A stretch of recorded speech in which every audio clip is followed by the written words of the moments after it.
십자가의 또 5번째 시간입니다. 오늘은 데살로니가전서 4장 15절, 16절을 중심으로 강림이란 무엇인가 라는 주제를 살펴보도록 하겠습니다. 우리가 알고 있듯이 이미 강림 또는 재림이라는 단어를 생각하면 예수님 다시 오시는 것, 그래서 모든 신앙하는 신앙인들이 우리 예수님이 다시 오시는 그날만을 바라보고 신앙생활 한다. 그래서 소망을 삼고 있는 것이 바로 이 강림이죠. 근데 과연 우리가 어렸을 때부터 들어왔던 이 강림이라는 의미가 과연 그것이 맞는가 한번 살펴봐야 되겠습니다. 우리가 알고 있던 율법 안에 가지고 있던 그 내면의 말씀들이 점점 자라서 속으로부터 점점 채워져서 겉으로부터 진리로 이렇게 입혀지는 그런 상태의 그리스도의 옷을 입는 것이 우리가 신앙생활이라고 한다면 처음에는 아무래도 좀 부족하고 연약하고 율법적인 요소로 출발하기 때문에 그것이 다인 줄 생각하면 안 되는 거죠. 물론 기초가 중요합니다. 기초부터 철저히 해서 점점 배워나가고 확장되고 나중에 완성이 되는, 그래서 시브리어의 마지막 타우로 되어 있잖아요. 타우는 완성을 말하는 거죠. 출발을 해서 중간이 있고 마지막이 있고 완성이 있는 거죠. 이 강림이라는 단어도 우리가 알고 있던 그런 단어의 의미가 아니라 성경은 모두 진리를 말하고 있고 내 안에서 이루어지는 일들이라는 것을 먼저 기억하시면서 이 강림이란 무엇인가라는 주제를 한번 살펴보도록 하겠습니다. 본문 먼저 읽겠습니다. 데살로니가전서 4장 15절 16절 2절 말씀을 한번 읽겠습니다. 같이 한번 읽어주시죠. 우리가 주의 말씀으로 너희에게 이것을 말하노니 주 강림하실 때까지 우리 살아남아 있는 자보다 결단코 앞서지 못하리라. 16절 주께서 호령과 천사장의 소리와 하나님의 나팔로 친히 하늘로 쫓아 강림하시리니 그리스도 안에서 죽은 자들이 먼저 일어나고. 자, 이렇게 되어 있습니다. 구약에서부터 신약까지 이 의미적인 이 강림이라는 단어가 계속 쓰이잖아요. 그러면 먼저 우리가 살펴봐야 될 것은 이 단어를 한번 살펴봐야 됩니다. 구약에서 어떻게 쓰였는지를 먼저 살펴봐야 되겠죠. 창세기 11장 5절입니다. 여호와께서 인생들의 쌓는 성과 대를 보시려고 강림하셨더라. 물론 성경 한 구절 읽고 이 구절에서 진리를 찾아서 한 구절만 맞출 수도 있습니다. 그러나 저는 성경 전체의 틀을 살펴보기 때문에 이 한 구절을 가지고 너무 오래 할 수가 없어서 이 전체적인 틀을 살펴보는 데 주력을 하고 있습니다. 나중에 한 구절씩 할 때가 오겠죠. 물론 이 진리를 전하는 분들 가운데 어떤 분들은 이 성경 원어를 파자해서 단어 하나하나를 이렇게 파자해가지고 정확한 뜻을 이렇게 찾아내시는 분들도 있고, 전체적인 틀을 보고 스토리 또 문자 이런 뜻들을 요약해서 전하시는 분들도 있고, 여러 가지 유형으로 특징을 잡아서 전하시는 분들이 많이 있습니다. 저는 전체적인 틀을 중심으로 이 말씀의 의미가 흩어지지 않도록, 이 말씀의 의미가 모아져서 이게 어떤 의미인가, 어떤 뜻인가를 살펴보는 데 좀 주력하고 있습니다. 자, 창세기 11장 5절에서도 강림이란 단어가 나옵니다. 여호와께서 강림하셨다. 뭘 보려고? 인생들이 쌓는 성과대를 보시려고. 강림하셨다라는 단어가 얄라드. 여러분 단어에 한번 집중해 보시기 바랍니다. 자, 얄라드라는 단어를 썼어요. 얄라드라는 단어는 내려오다 이런 뜻이거든요. 얄라드, 내려오다. 내려왔어요. 그러니까 뭐가 내려오는 걸까요? 여호와께서 내려오시는 거죠. 인생들의 쌓는 것, 인생들이 쌓는 성과 대를 보시려고 내려오셨다 그러잖아요. 지금 강림하셨다. 이 강림이 무엇인가를 이제 우리가 살펴보는 거잖아요. 그러니까 왜 강림하셨는가? 강림이 무엇인가? 과연 예수님이 십자가 죽고 부활하신 영이 되셨다가 하늘로 올라가셨다가 나중에 또 다시 그 몸을 가지고 내려오시는 건지, 이게 도대체 어떤 의미인지를 정확하게 우리가 의미를 알고 있어야만 합니다. 내려줬다. 그러니까 어떤 존재적인 머리가 되시는 분이 우리 속에 들어오시는 거예요. 네. 근데 인생들 벤 아담으로 돼 있잖아요. 사람들의 자손들, 사람의 자손들. 벤 아담이 쌓는 것, 바나 짓는 것을 뭐를 성읍, 성읍, 야영지, 이르, 또 대, 미그달, 망대, 대를 보시려고 강림하셨다. 우리 안에 뭔가 인생들이 지어져 가고 있는 것, 인생들이 속에서 지어져 가고 있는 것이 무엇인지, 뭐 더 정확하게 얘기하면 네 속에 무엇이 들어있는지 내가 살펴보마. 너의 속에 지금 이루어져 가고 있는 내용이 무엇인지 내가 한번 살펴볼게 하고 그분이 내 속을 살펴보신다는 뜻이에요. 예. 그러니까 그게 강림이라는 의미로 되어 있는 겁니다. 그러니까 강림, 신약적인 언어로 말하면 파루시아는 단어 우린 능히 많이 들어왔잖아요. 파루시아, 카타바이노, 파루시아 두 단어가 쓰였는데, 자 그러면 요한복음으로 가셔서 무엇이 강림의 의미가 되는지 요한복음 16장 7절에 보세요. 그러나 내가 너에게 실상을 말하노니 내가 떠나가는 것이 너에게 유익이라 그랬어요. 내가 떠나가지 않으면 보혜사가 너에게 오지 않는다. 이런 말씀을 주셨거든요. 내가 떠나가는 것이 유익이다. 내가 육체로는 십자가에 죽어서 떠나가야 되고, 그리고 영이 되어서 너희 가운데 다시 와야 돼. 보혜사 성령이 너희 속에 와야 돼. 그래야만 나를 아는 것이고 나와 너가 하나가 되는 것이야. 그러니까 실상을 알려주는 거죠. 그러니까 성령으로 오시지 않으면 안 된다. 성령으로 오시는 것이 그리스도의 강림이란 얘기예요. 육은 떠나가고 영으로 오시는 것. 누구 안에? 내 안에. 내 안에. 예. 그러니까 내 안에 성령이 오시는 것이 그리스도의 강림이다. 이렇게 말할 수 있어요. 다른 측면으로 말하면 내 안에 영이 잠자고 있던 영이 깨어나는 것이 강림이다. 그래서 내 안에 오신 이유는 내면을 살펴보시겠다는 거다. 성과 대를 쌓는 것을 보시려고. 네 인생 가운데 목적이 무엇이고 사는 목적이 무엇이고 무엇 때문에 살고 너는 지금 뭐를 짓고 있느냐, 무엇을 위해서 살고 있느냐 말이죠. 인생들이 하는 행위를 폭로시키고 책망시키기 위해서 오시는 겁니다. 그러니까 책망이란 말은 엘렌코라는 단어죠. 엘렌코라는 단어는 때리는 게 아니에요. 친절하게 자세하게 영으로 알려주시는 거예요. 내 안에 영이 깨어나기 시작하면 그럼 어떻게 되는 겁니까? 하갈이 쫓겨나고 사라가 임한 것과 똑같아요. 그래서 하나하나 잘못된 말씀들이 전부 친절하게 그 말씀들을 교정시켜 주시는 거죠. 바로 잡아 주시는 거죠. 가르쳐 주시는 거죠. 그래서 그 말씀이 풀어져서 영으로 전환되는 겁니다. 그리고 그렇게 되면 내가 살려주시는 것이 되는 거죠. 출애굽기 19장 10절도 가보죠. 여호와께서 모세에게 이르시되 너는 백성에게로 가서 오늘과 내일 그들을 성결케 하며 그들로 옷을 빨고 예비하여 제3일을 기다리게 하라. 이는 제3일에 나 여호와가 온 백성의 목전에 시내산에 강림할 것이니. 여기도 강림이란 단어가 나옵니다. 여기 강림이란 단어가 나오는데 역시 여기도 얄라드라는 단어가 쓰였어요. 얄라드. 아까 창세기와 똑같은 단어입니다. 앞절에서는 제3일을 기다리기 전에 못을 빨라 그랬죠. 앞절을 먼저 가보죠. 너는 백성에게로 가서 오늘과 내일 그들을 성결케 하며, 그렇죠. 오늘과 내일 그들을 성결케 하며 그들 옷을 빨고, 더러워진 옷을 빨아라는 얘기가 되겠죠. 옷을 빨아라는 얘기는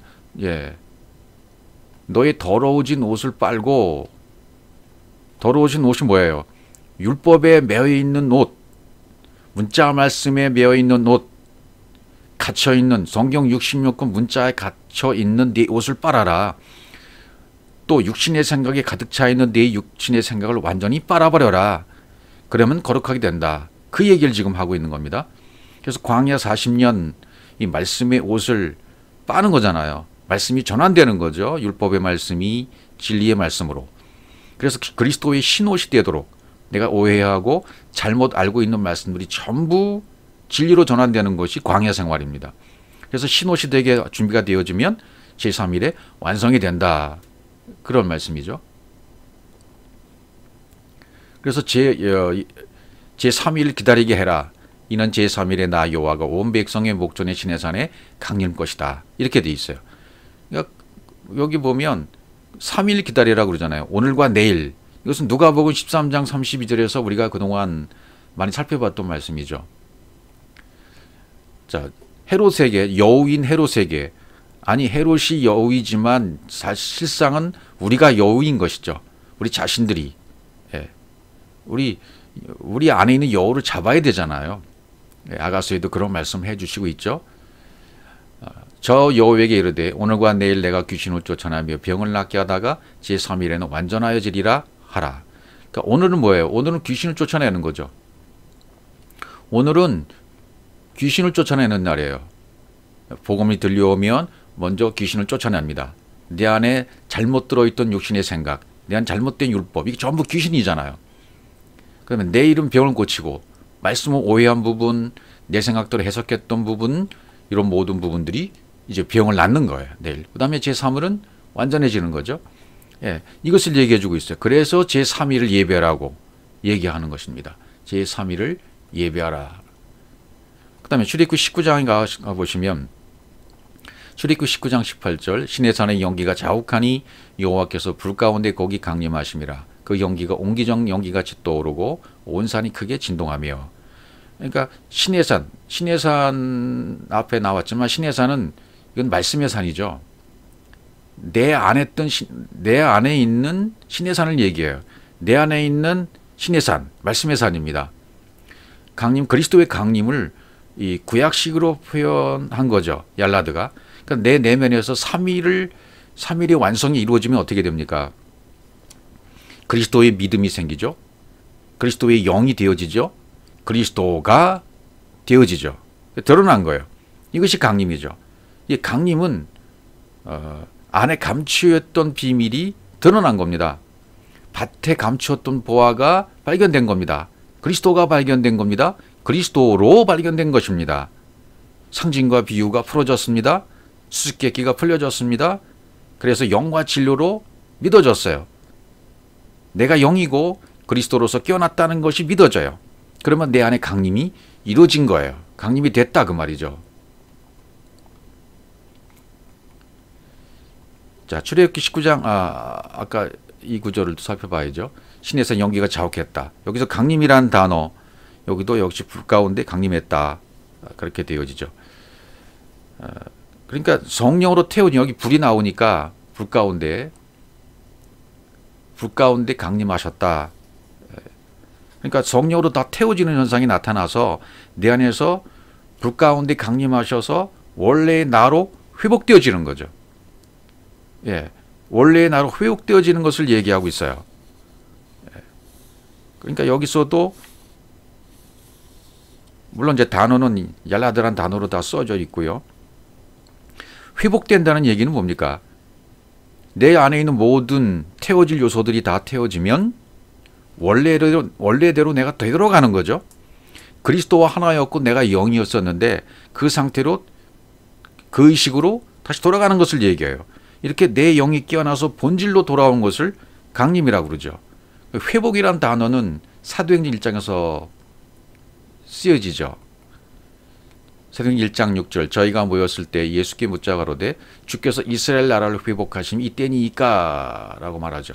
그러니까 이스라엘 나라를 회복하심이 그랬으니까 이스라엘 나라가 뭔지를 알아야 되겠죠. 이스라엘은 야곱에게 붙여진 이름이었습니다. 야곱이 하나님과 겨루어 이겼다. 하나님과 함께해서 하나님과 하나가 되어져서 이겼어요.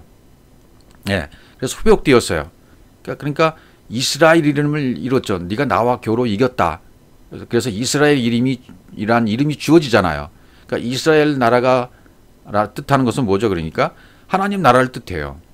천국을 뜻하는 거죠. 하나님 나라, 천국을 회복하심이 이때니까. 그러니까 회복이란 단어를 쓰였죠. 회복하심이 이때니까 아포카디스테미라는 단어가 쓰였어요. 아포카디스테미, 이건 카타와 시스테미가 합쳐진 거죠. 시스템이 세워지다는 말과 카타 함께 세워지는데 영원히 아래에 두다. 영원히 아래에 놓는 거예요. 이미 있던 나라, 이미 있던 천국, 이미 있던 영생, 이미 있던 영적 세계 아래로 나를 영원히 두시는 거예요. 그게 회복입니다. 그러니까 다시 구성되고 다시 세워지는 거죠. 원래 있던 나로 다시 세워지고 원래 있던 나의 신분과 상태가 영적인 상태로 다시 구성이 되어지는 겁니다. 이렇게 내 영이 본질로 돌아오는 것, 이것을 강림이라는 것을 표현하는 거죠. 또 다른 표현들을 보면요. 출애굽기 20장 20절입니다. 모세가 백성에게 이르되 두려워 말라 하나님이 강림하심은, 여기도 강림하심은 이란 단어 썼는데 여기에서 강림하심은 단어가 달라요. 보라는 단어가 쓰였습니다. 보라는 단어는 이미 여러분 아시다시피 내가 하나님과 야다가 되어서 합쳐져서 동침이 되어져서 하나가 되어진 상태로 침투에 들어간 상태, 승인되어진 상태, 하나로 연합된 상태가 보예요. 그러니까 여호와가 내 안에 들어오셨다는 표현이고 나와 하나가 되었다는 표현입니다. 그럼 하나님이 나가 되고 내가 하나님이 되고 내가 하나님이고 하나님이 나가 된 거예요. 이게 보예요. 이렇게 강림이라는 표현을 썼단 말이죠. 너희를 시험하고 낯사 증명하고 너희로 경외하고 범죄치 하려 함이라, 범죄치 않게 하려 함이라 그랬잖아요. 이게 너희로, 파님, 너희로 너희 있는 그 얼굴 상태 그대로 경외하며 깜짝 놀라게 하며 두려워함, 경외하다는 단어는 이르아, 두려워하다, 그 다음에 범죄치 않게 하려 함이라 이렇게 되어 있어요. 범죄치 않는다는 하다, 빗나가지 않는다, 목표에서 빗나가지 않는다, 하나님과 내가 분리되지 않는다. 분리되지 않게 하기 위해서 그분이 내 속에 들어와서 나와 하나가 되신 거잖아요. 그럼 경외하는 말은요, 두려워하지 않는다는 뜻이죠. 두려워하지 않는 것이 경외하는 거예요. 왜? 평안히 임한 상태이니까요. 이건 야레에서 왔어요. 경외라는 말은 야훼, 두려워하다에서 왔거든요. 두려워하지 않는 것이 경외하는 거고, 이게 평안히 임한 상태예요. 그러기 위해서 내 속에 들어오셨다는 거예요. 다른 또 표현들을 보시면 민수기 11장 17절 내가 강림하여 거기서 너와 말하고 내게 임하시는 그들에게도 임하게 하리니 그들이 너와 함께 백성의 집을 담당하고 너 혼자 지지 아니하리라. 여기도 강림하여라는 단어가 나오죠. 여기는 얄라드예요. 얄라드라는 단어. 지금까지 나온 단어가 얄라드하고 보라는 단어가 쓰였죠. 거기서 말하고 다바르로 말하고 내게 임하신 루아우 영이죠. 그들에게도 임하게 하리니 동일한 신이 임하게 한다. 그러니까 임하게 하리니 숨은 두다, 임하게 두다, 놓다, 하리니 그것은 아찰리아오 결합하다, 결합해서 내 안에 놓는 거죠.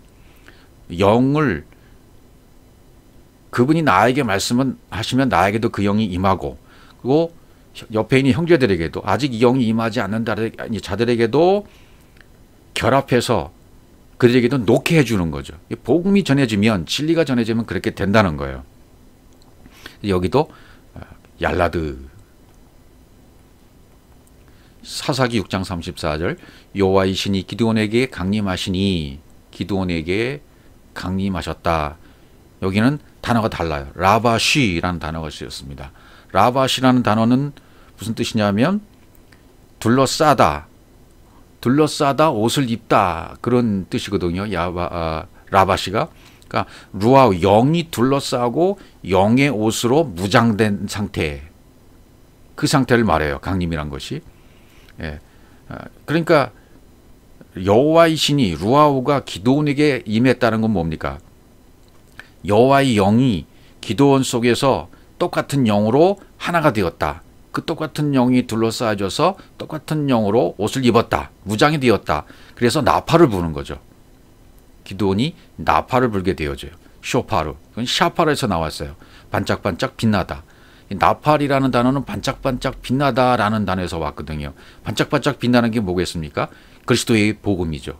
비밀의 복음이고 그리스도의 복음이고 믿음이고, 이걸 나팔이라고 표현했어요. 나팔 소리 그러면 그 복음을 전하는 것을 얘기하잖아요. 아비엘 족속에 다 모여서 그를 쫓고, 아비에셀, 이 아비에셀 그러면 도움의 아버지, 또 그런 뜻이 되어지고요. 또 사무엘하 22장 10절 저가 또 하늘을 두리우고 강림하시니 그 발 아래는 어두컴컴하도다. 하늘을 두리우고 여기도 강림하셨다. 여기 이제 얄라드라는 단어가 쓰였습니다. 얄라드. 내려오다.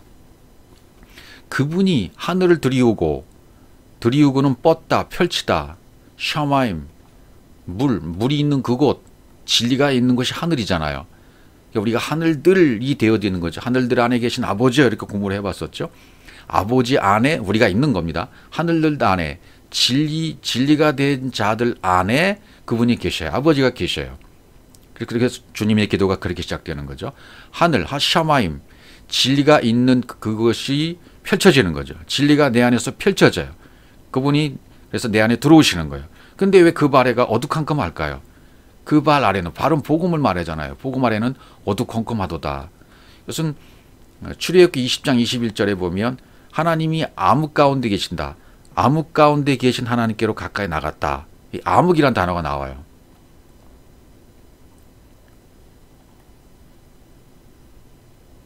네, 암흑이란 단어 출애굽기 20장 20절을 제가 안 했나 보네요. 저 밑에 가서 한번 살펴보죠. 암흑이란 단어 먼저 설명을 드리고 출애굽기 20장 21절에 가보시면 하나님이 계신 암흑 가운데로 모세가 가까이 나가거든요. 예, 암흑은 아라프 뚝뚝 떨어지자. 그런 뜻이 뚝뚝 떨어지다. 암흑이 있다는 것은 이 세상 만물 또 성경 66권이 다 암흑이에요. 처음에는 전부 암흑으로 보여져요. 왜? 아직 깨달아지 않았으니까. 문자로 있으니까. 속뜻이 아직 드러나지 않는 상태. 그런 상태를 전부 암흑이라고 말하죠. 근데 그 속에는 진리가 있죠. 그 안에는 하나님이 계셔요. 암흑 속에 하나님이 계신 거예요. 그러니까 암흑 속에 하나님이 계시기 때문에 빛이 들어오기만 하면 빛은 물러가게 돼 있어요. 그 발에는 어두컴컴하도다. 그 진리가 되어지면 진리의 복음 아래는 전부 캄캄해져요. 왜냐하면 그 빛이 일시적으로 확 비춰져 버리면 복음의 빛이 비춰져 버리면 어둠은 물러가게 되는 거니까 어둠 속에 하나님이 계시니까 그런 상관관계가 조금 이해가 되셔야 될 겁니다. 느헤미야 9장 13절 또 시내 산에 강림하시고 하늘에서부터 저희와 말씀하사 정직한 규례와 진정한 율법과 선한 율례와 계명을 저희에게 주시고 어떤 상태에서 이 말씀을 주셔요? 내 안에 말씀의 시내 산에 그분이 강림하셔야 돼요. 느헤미야 9장 13절 여기도 얄라드라는 단어가 쓰였어요. 그분이 영으로 나와 하나가 되시도록 내려와 주시는 거죠. 그리고 보시는 거죠. 그리고 말씀하시는 거예요. 저희와 말씀하사 정직한 규례와 뭐 이런 거 쭉 이렇게 주신다. 어떻게 돼야 이것이 다 내 것이 됩니까? 예, 근원자이신 그분의 영과 내가 하나가 되어지면 말씀의 산에서 내가 그분과 영으로 하나가 되어지면 그분이 가지고 있는 모든 영적 세계 말씀 다바르가 전부 아마르로 되기 때문에 이 말씀들이 전부 이해할 수 있는 말씀으로 내 속에 들어오게 해주신다는 얘기입니다. 시편 18편 9절 저가 또 하늘을 두리우시고 강림하시니 그 발에는 어두컴컴하도다. 아까 사무엘하와 똑같은 말씀이죠. 똑같은 말씀이에요. 하늘을 두리우시고 뻗치다 펼치다 나타나신 그 발에는 어두컴컴하도다. 이사야 11장 2절 그러니까 이 말씀을 다시 물 진리 샤마임 물 진리의 말씀을 펼쳐줘서 내 안에 영으로 그분이 내 안에 함께 계시면 하늘들 안에 계신 아버지가 되어주시면 나는 복음의 발이 되어지죠. 그 아래는 다 하나님이 계신 암흑이 되어버려요. 하나님이 계신 암흑이에요. 예, 암흑을 뚫고 빛을 발할 수 있기 때문입니다. 암흑을 뚫고 빛을 발할 수 있는 상태가 되어졌다는 뜻이에요. 그럼 어떻게 돼요? 성경 66권이 진리로 풀어지죠. 이 세상을 통해서 천국을 깨닫게 되어지죠. 만물을 통해서 하나님을 알게 되어지죠. 그게 그 발 아래는 어두컴컴하도다라는 의미에 속해 있는 속의 뜻이 되는 것이죠.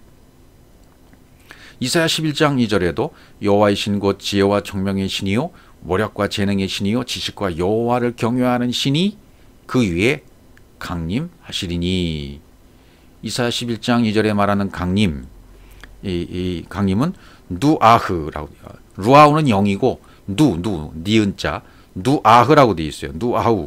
누아우는 이런 예. 누아우는 머물다는 뜻입니다. 머물다, 자리 잡다. 내 안에 영이 자리 잡은 거예요. 내 안에 영이 머문 거예요. 예. 그런 단어가 누아우입니다. 그러니까 그 영이 내 안에 자리 잡고 머물고 있기 때문에 그분이 여호와이신, 지혜와 총명이신, 모략과 재능이신, 지식과 여호와를 경외하는 신이니까 그 루아우, 그 영이 지혜, 총명, 모략, 재능, 지식, 이 모든 것이 다 내 안에 공급자로, 근원자로서 똑같이 내 안에 임하게 되는 겁니다. 그러니까 강림이 되어지면, 그분 내 안에서 연합되어 하나가 되어지면 공급자여 근원자가 되어지는 거죠. 그런 믿음을 위에 세워진, 터 위에 세워진 믿음을 가지고 있으면 그게 그리스도의 믿음이요, 그리스도로 살아가는 것이요, 그렇게 살아가면 세상 살아가는 것이 똑같은 유괴의 몸을 갖고 살지만 달라지는 겁니다. 그런 영이 내 속에 임해 있기 때문에 같이 있기 때문에 저절로 삶이 이루어지는 것이죠. 내가 이렇게 의도해서 사는 것이 아니라 그 영이 내 속에서 인도해 가시기 때문에 자동적으로 그렇게 살아가게 된다, 그 말이 되는 것이죠. 이사야 66장 15절 보라, 여호와께서 불의 옹이 되어 강림하시리니 그 술에 드는 회리바람 같으리로다. 그가 혁혁한 유세로 노로 베푸시며 맹렬한 화염으로 견착하실 것이라. 이렇게 되어 있죠. 불의 옹이 된다라는 말은 이제 다 태워진다는 뜻이나 똑같죠. 그죠? 그리고 강림하셨다. 내 속에 임하셔서 다 성령이 불로 태우는 거죠. 예, 여기 이사야 66장 15절의 강림도 보로 되어 있어요. 보. 예, 보는 아까도 설명드렸지만 이 보라는 뜻은 뭐예요? 하나님과 내가 결혼이 되어져서, 야다가 되어져서 알게 되어짐으로 완벽하게 연합이 된 상태입니다. 그래서 그분이 내 안에 영으로 완벽하게 자리 잡으셔서 나와 하나가 된 상태예요. 이거 강림이라고 말하는 거예요. 이게 보라는 단어로 쓰여졌습니다. 여기 뭐 수레가 나오고 회리바람 나오잖아요. 이건 전부 성령을 상징하는 거죠. 수레바퀴, 여기서 나온 거죠. 수레바퀴, 그럼 바퀴는 굴러가는 거죠. 갈갈, 여기서 나왔어요. 그래서 갈릴리가 거기서 나온 겁니다. 이 갈릴리란 뜻은 성령이 운행하는 곳, 그런 의미가 되어지는 거죠. 또 회리바람, 전부 성령을 의미하는 것입니다. 그 혁혁한 위세로 노를 베푸시며 맹렬한 화염으로 견책하실 것이라. 견책은 역시 신약에서 말했던 엘렌과와 같은 것이죠. 영으로 친절하게 자세히 안내해 주시는 거예요. 가르쳐 주시는 겁니다. 근데 노를 베푸시며, 하나님이 노하실까요? 하나님은 우리를 향해서 화를 막 내시고 그러신 분인가요? 하나님은 선하신 분이잖아요. 선만 있으신 분이잖아요. 근데 여기 표현을 노를 베푸신다, 욥기에서도 노를 베푸신다, 또 여기저기에 뭐 누가복음에서도 노를 베푸셨다, 그런 말이 나오거든요. 노를 바라셨다. 예, 이건 아나푸, 노를 베푸셨다는 노는 아나푸, 콧구멍, 숨쉬다, 그런 뜻에서 나왔어요. 콧구멍, 숨쉬다. 그러니까 하나님의 하나님이 콧구멍으로 숨을 쉬시잖아요. 그 숨을 쉬는 것처럼 하나님과 나하고 하나가 되어야 되는데, 그러니까 그분이 입장에서 볼 때 네가 나하고 같은 숨을 쉬는 상태가 되어야 되는데 너는 내 방식대로 하지 않고 있고 네 방식대로 하고 있어. 그리고 그걸 노를 베푸신다, 노를 바라신다고 표현한 거예요. 그거를 너는 나와 똑같이 돼야 돼. 내 숨과 똑같은 숨을 쉬어야 돼. 그래서 숨을 불어 넣어 주시고 영이 깨어나도록 기억을 상기시켜 주시는 거죠. 기억을 상기시켜 주시면서 자신과 같게 만드시는 거예요. 같게 만들어 주시는 거죠. 그렇게 해주시기 위해서 노를 베푸신다는 표현을 쓴 거죠.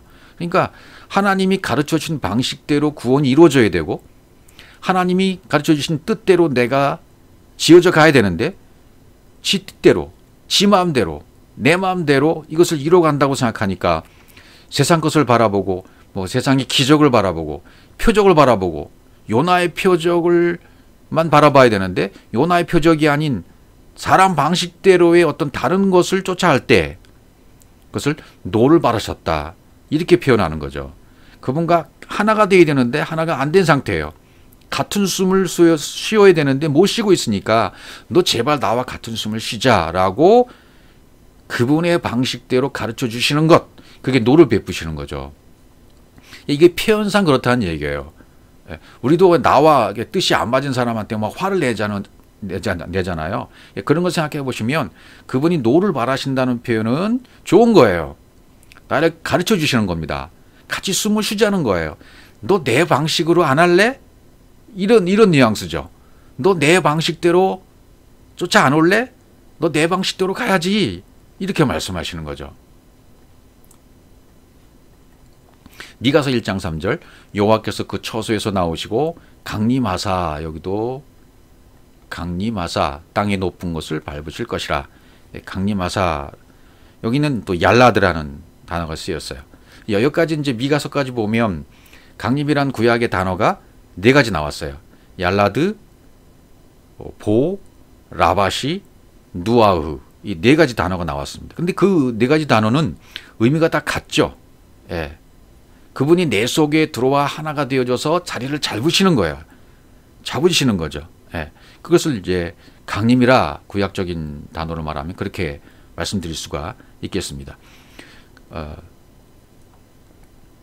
그러니까 아까도 뭐 노를 베푸시며 그런 표현을 썼잖아요. 노를 베푸시는 건 좋은 것이라겠죠. 베푸신다는 단어가 우리가 잘 아는 슈브예요. 슈브. 회복하다, 고치다, 병을 고치다, 구원하다, 뭐 그런 뜻이잖아요. 그런데 슈브에는 그런 뜻만 아는 게 있는 게 아니라 다른 뜻도 있어요. 슈브에는 기억을 불러 일으키다, 그런 뜻이 있습니다. 슈브, 노를 베푸셨다. 하나님이 나에게 뭐를 베푸셨다 그러면 내 기억을 불러 일으키시는 거예요. 영의 기억을 깨어나게 하시는, 그게 슈브입니다. 회복시키는 거죠. 원래의 상태로 돌아가게 만드시는 회복이에요. 회복. 슈브. 예, 그런 단어로 쓰였습니다. 이것도 나오시고 여기 강림하사 땅이 높은 곳을 밟으실 것이라 이렇게 되어 있잖아요. 땅의 높은 곳, 땅의 높은 곳, 고지. 땅의 높은 곳은 뭡니까? 내 마음에서 높아진 것이니까 육신의 생각, 내 어떤 가치관, 또 내 지식, 내 의가 막 높아질 대로 높아진 거예요. 그걸 다 밟으실 것이라. 나라크. 활시를 당겨서 완전히 타작해 버리시는 거예요. 활시를 당기셔서 나를 명주시켜 버리시는 거고, 나를 타작시켜 버리셔서 없애 버리시는 거죠. 밟으신다는 표현은. 그분이 처소에서 나오시고 이렇게 표현을 쓰시는 거예요. 이 처소처럼 우리 사람의 모습처럼 처소에서 나오시고 강림하사 이렇게 말씀하셨으니까 그러면 나와 하나 되기 위해서 지금 오시는 겁니다. 그런 상황들을 표현해 주시는 거죠. 자, 그럼 이제 신약으로 넘어가 보시면 누가복음 3장 22절입니다. 신약에서는 두 가지 단어가 나와요. 강림이란 단어가. 첫 번째는 카타바이노, 두 번째 우리가 잘 아는 파루시아. 파루시아와 카타바이노가 번갈아 쓰여요. 근데 의미상은 뭐 거의 같은 뜻입니다. 예, 강림, 카타바이노, 파루시아. 성령이 형체로 비둘기 같이 그 이후에 강림하시더니, 여기 강림, 누가복음에 나오는 강림은 카타바이노. 이것은 이제 내려오는 거죠. 카타라는 단어와 바시스, 걷다, 기초, 발, 그런 단어 합쳐졌으니까 아래로 내려오는 거죠. 아래로. 내가 있는 육신이 있는 나에게로 영이신 그분이 내려오시는 거예요. 그걸 강림이라고 표현을 했던 것이죠. 성령이 형체로 에이도스, 뭐 이데아에서 왔죠. 형체로 에이도스, 이데아는 뭐 어떤 모습, 용모잖아요. 소마티코스, 신체의 모양으로, 신체의 모습으로, 신체의 용모로 성령이 비둘기같이 그 위에 강림하셨다, 이렇게 표현해요. 그래서 하늘로 소리가 나기를 너는 내 사랑하는 아들이라, 나는 내가 너를 기뻐하노라, 이렇게 음성이 들려오죠. 자, 그런데 여기 비둘기같이라고 되어 있어요. 형체로 비둘기같이 그 위에 강림하셨다. 예수님 위에 마치 이렇게 보여지는 신체의 모습, 용모처럼 비둘기 형체가 예수님 위에 임했다, 이렇게 지금 표현하는 겁니다. 비둘기가 뭔지 의미를 좀 살펴봐야 되겠죠. 그러니까 창세기에 나오는 이제 까마귀와 비둘기가 상징이 나오잖아요. 까마귀, 비둘기 전부 하나님 자신을 뭐 나타내는 표현이긴 합니다. 그러니까 내 안에서 빛이 물러간 자리가 저녁이에요. 밤입니다. 그걸 에레브라고 했습니다. 까마귀라고 했습니다. 그러니까 약속이 이루어지지 않는 상태, 성경을 문자대로 아직 보고 있는 상태가 까마귀 상태예요. 성경을 행위책으로 보죠. 사람의 교훈으로 보는 상태가 바로 까마귀 상태로 보는 거죠. 이 까마귀가 내 안에서 떠나가면 비둘기가 되어서 순결하게 돌아오는 거예요. 그리스도로 돌아오는 거예요. 까마귀라는 내 머리가 날아가야 그리스도의 순결한 머리가 되어진다. 그런 뜻이죠. 그러니까 방주에서 까마귀가 나간 상태가 되어지면 물이 어떻게 됐어요? 물이 다 마른 거죠. 율법의 물이 다 말랐기 때문에 까마귀는 끝장난 거죠. 율법의 물이 내 안에서 다 말라버리면 까마귀는 날아가 버린 거예요. 없어졌어요. 그러면 비둘기가 되는 거죠. 율법의 말씀이 다 나갔다는 뜻이에요. 율법의 물이 말랐다. 율법의 말씀들이 전부 나가서 진리의 말씀으로 되었다. 이게 방주에서 까마귀가 나갔다는 뜻이에요. 내 심령 상태에, 내 심령에서 말씀, 까마귀, 잘못된 것들이 다 떠나갔다. 그러니까 방주가 떠오를 때는 떠올라서 언제 방주의 문이 열립니까? 물이 다 말랐을 때예요. 물이 다 말라버렸을 때 하나님께서 방주의 문을 열어주시는 거죠. 내 안에 율법의 물이 다 말라지면 내가 더 이상 먹을 수 있는 율법의 양식이 없어서 율법의 양식이 다 사라져버리면 그때 방주의 문이 열리는 거예요. 방주의 문이 열리면 어떻게 됩니까? 그러면 비둘기가 날아서 왕래하게 되는 거죠. 비둘기가. 그럼 비둘기가 날아서 왕래한다는 건 뭡니까? 이제 생명이 왕성하게 활동하기 시작한다는 그런 의미가 되어지는 거죠. 그래서 신약에서 이제 비둘기라는 표현을 우리 주님이 쓰시잖아요. 마태복음 10장 16절 보라 내가 너희를 보냄이 양을 이리 가운데 보낸 것 같도다. 그러므로 너희는 뱀같이 지혜롭고 비둘기같이 순결하라. 이런 표현을 주신 겁니다. 그러니까 내 안에 있는 까마귀의 모든 모습들이 율법의 모든 모습들이 다 말라져 버린 거예요. 율법의 물이 마르니까 방주가 아라랏산에 올라져서 문이 열리고 이제는 완전히 생명이 역사는 그런 진리의 때가 온 것이죠. 내 안에서. 그래서 비둘기가 같이 순결한 상태가 된 겁니다. 예. 그래서 내려오셨다가 들려서 올라간 분, 죽으시고 부활해서 올라가신 분, 하늘 쪽 존재인 비둘기 같은 성령이 내 안에 임해버리면 심령이 가난한 자에게 임해서 까마귀인 내가 죽고 부활해서 거룩하고 순결한 비둘기가 된다. 그런 의미가 되는 것이죠. 고린도전서 15장 23절로 가시면 그러나 각각 자기 차례대로 되리니 먼저는 첫 열매인 그리스도요 다음엔 그리스도 강림하실 때에 그에게 붙은 자요. 그리스도 강림하실 때 여기는 파루시아입니다.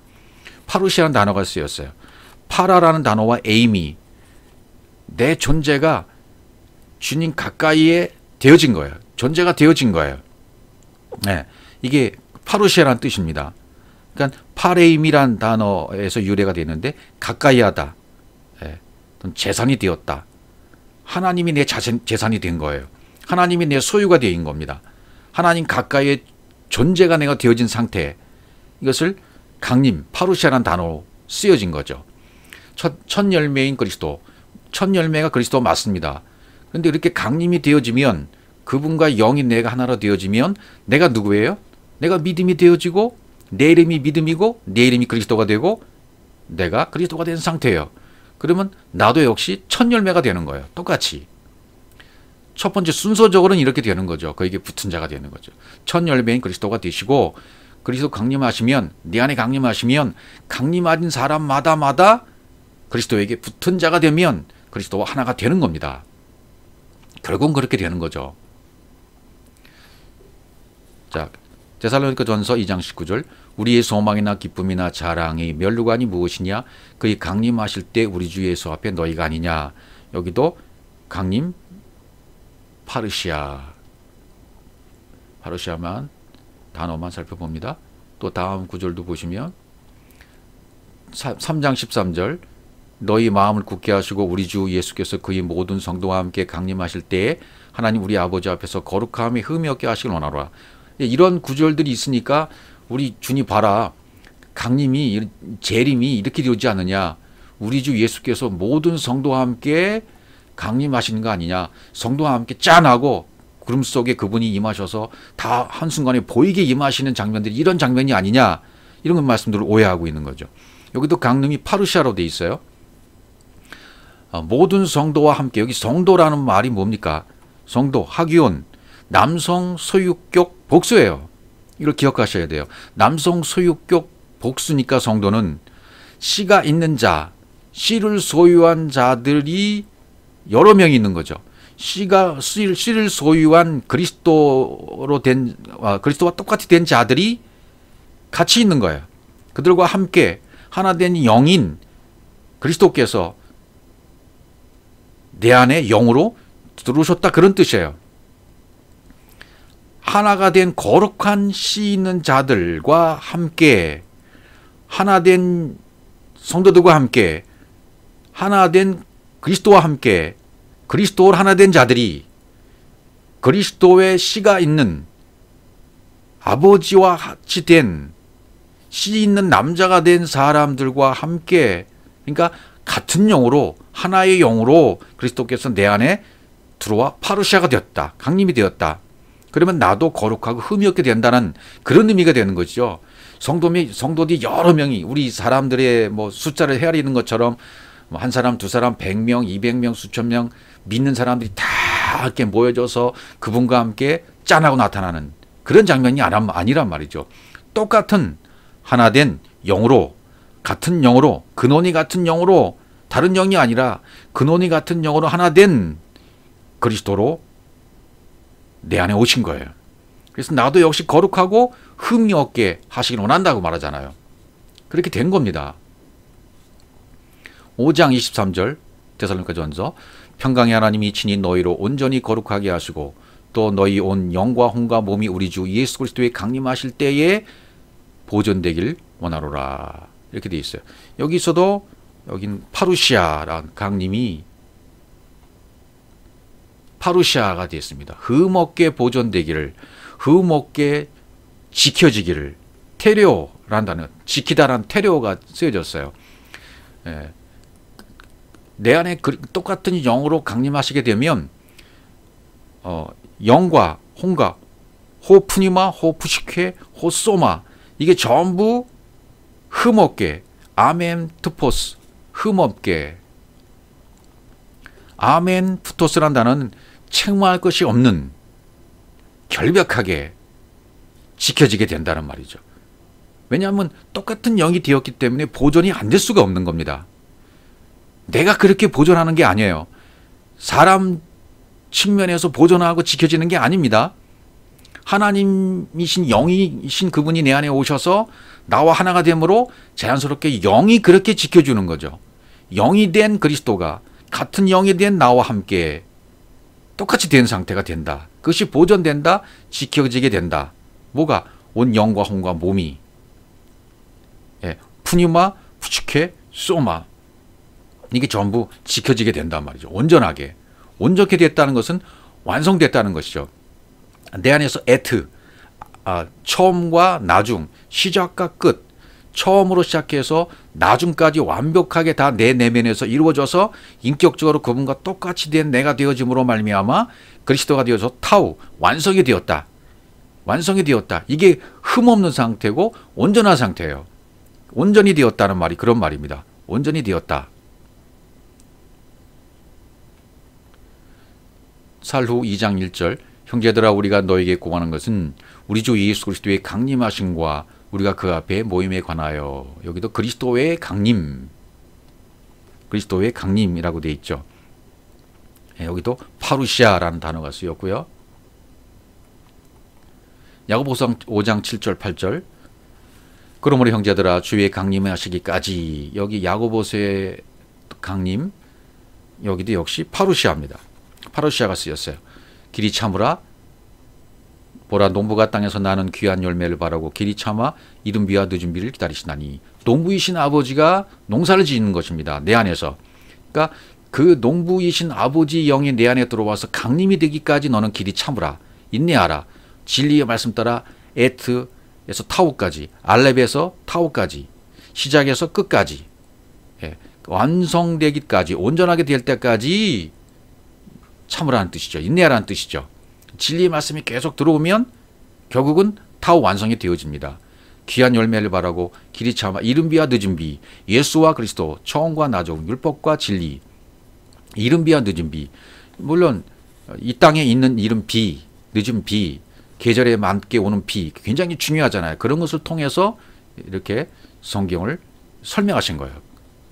이 세계를, 영적인 세계를 표현하신 겁니다.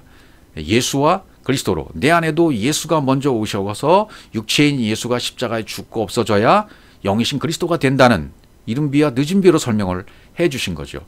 율법의 말씀이 먼저 들어와서 그 율법의 말씀이 내 안에서 차근차근 채워지고 내면이 채워지면 마지막까지 완성되어지는 타오까지 가면 늦은 비가 다 내린 거죠.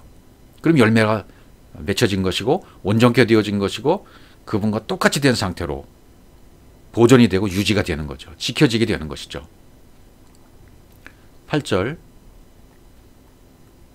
너희도 길이 참고 마음을 굳게 하라. 주의 강림이 가까우니라. 전북 파루시아가 썼습니다. 베드로후서 1장 16절 우리 주 예수 그리스도의 능력과 강림하심을, 여기도 강림하심을, 여기 파루시아예요. 여기도 강림하심을 너에게 알게 한 것이 공교에 만든 이야기를 쫓은 것이 아니에요. 우리는 그의 크신 위엄을 친히 본 자라. 베드로는 친히 보았죠. 구름 속에 임하신 모습을 친히 본 자가 베드로입니다. 요한일서 2장 28절 자녀들아 이제 그 안에 거하라. 이는 주께서 나타나신 바가 되면 그의 강림하실 때 우리로 담대함을 얻어 그 앞에서 부끄럽지 않게 하람이라. 여기도 파루시아. 그의 강림하실 때 여기도 파루시아가 썼습니다. 자녀들아, 이런 자녀라는 말을 썼죠. 그 안에 거하라.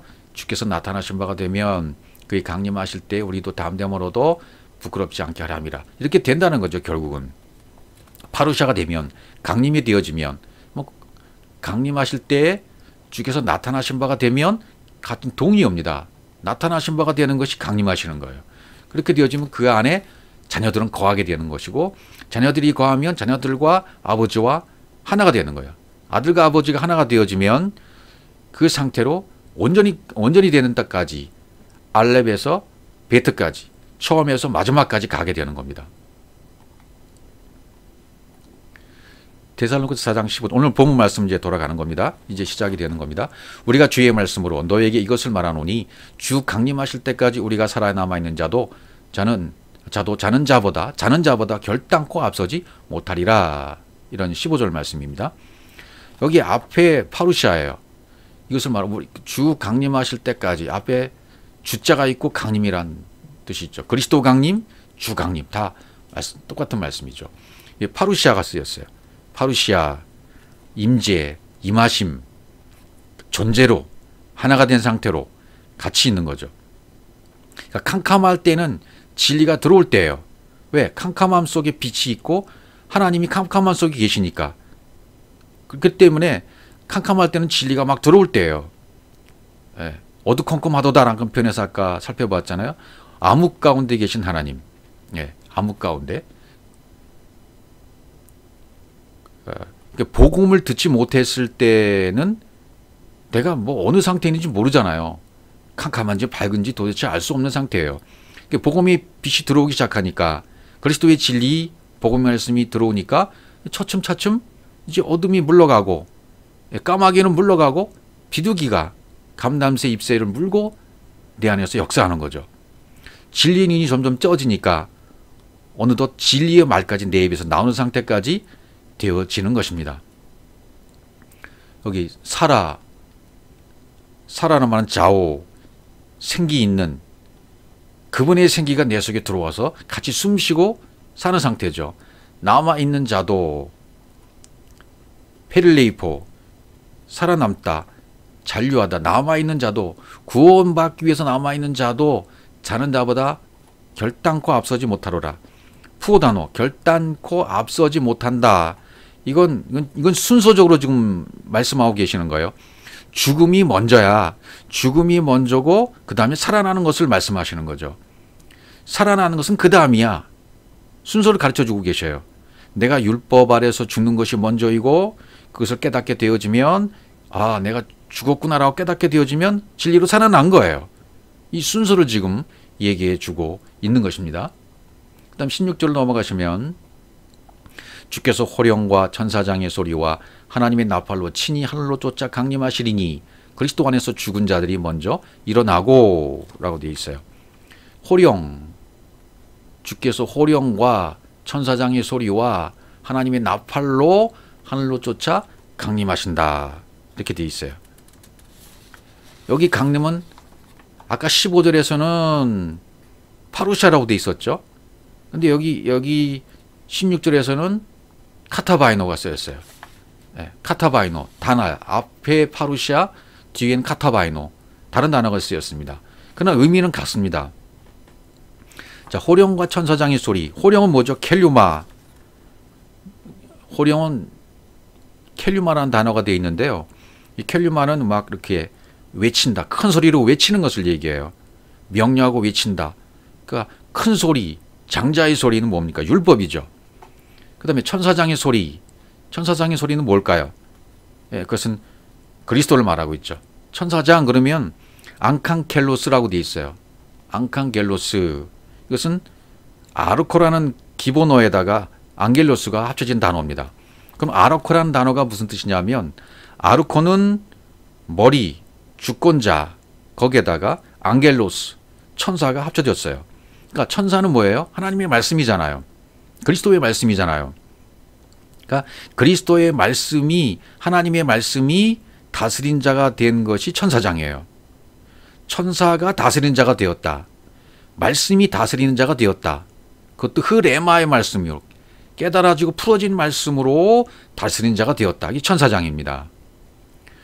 머리 대신 그리스도가 되었다는 뜻과도 같습니다. 율법과 진리가 하나가 되었다는 뜻과도 통합니다. 친히 강림하시리니 하늘로 쫓아 강림하시리니 카타바이노 여긴 카타바이노라고 쓰였어요. 카타바이노 율법과 진리가 하나라는 것을 이게 빛으로 폭로가 되어져서 가르쳐 주신 음성으로 나에게 오는 것이죠. 예수는 그리스도라는 측면으로 나에게 오신 거예요. 그렇게 해석이 되어지니까 깨달아진 거죠. 그래서 나팔로 친히 나팔이 복음이잖아요. 그래 이것이 나중에 나팔 소리로 되잖아요. 나팔 소리. 나팔은 살핑크스, 진동, 흔들림, 울림이라는 뜻입니다. 진동에서 소리가 나면 나팔 소리가 되는 거죠. 복음의 소리가 되는 거죠. 진동은 뭐냐? 진동은 내 안에서 한번 진동이 되어야 돼요. 땅인 내가 진동이 되어지면 하늘이 되어지는 거죠. 율법이 한번 진동해서 풀어져야 진리인 말씀이 되는 거죠. 진동을 받아야 돼요. 하나님 나라는 진동하지 않은 나라지만 이 세상은 진동하는 나라입니다. 이 세상은 진동이 되어집니다. 히브리서 12장 26절부터 한번 쭉 읽어볼게요. 그때에는 그 소리가 땅을 진동하였거니와 이제는 약속과의 가라사대 내가 또 한 번만 땅만 아니라 하늘도 진동하리라 하셨느니라. 또 한 번이라 하시면 진동치 아니하는 것을 영존케 하기 위하여 진동한 것들 곧 만든 것들에 변동될 것을 나타내심 이러라. 진동치 아니하는 것을 영존케 하기 위하여 영원한 하나님 나라죠. 영생이죠. 진동할 것 땅이죠. 이 세상이죠. 만물이죠. 율법이죠. 만들 것들에 변동될 것을 나타내니라.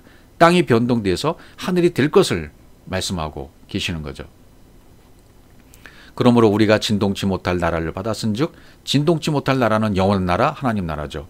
이로 말미암아 경건함과 두려움으로 하나님을 기쁘시게 섬길지니. 진동이란 말은 살리오라는 단어가 되어 있어요. 그 하늘의 그 나라는 진동하지 않은 나라죠. 그러나 율법은 땅은 진동하는 나라예요. 흔들리고 깨지는 것 같이 율법이 한번 깨지고 풀어져야 진동이 된 거죠. 그렇게 한번 진동이 되어야 됩니다. 내 안에서. 그래서 진동에서 나오는 소리가 나팔 소리예요. 빛된 소리입니다. 복음의 소리입니다. 진리의 소리가 되는 것입니다. 그 소리를 듣는 자는, 나팔 소리를 듣는 자는 내 안에 그리스도께서 영으로 강림하게 되는 것입니다. 예, 그렇게 되는 거죠. 골로새 4장 3절 또한 우리를 위하여 기도하되 하나님이 전도할 문을 우리에게 열어주사 그리스도의 비밀을 말하게 하실 구하노라. 내가 이것을 인하여 매임을 당하였노라. 이 비밀, 그리스도의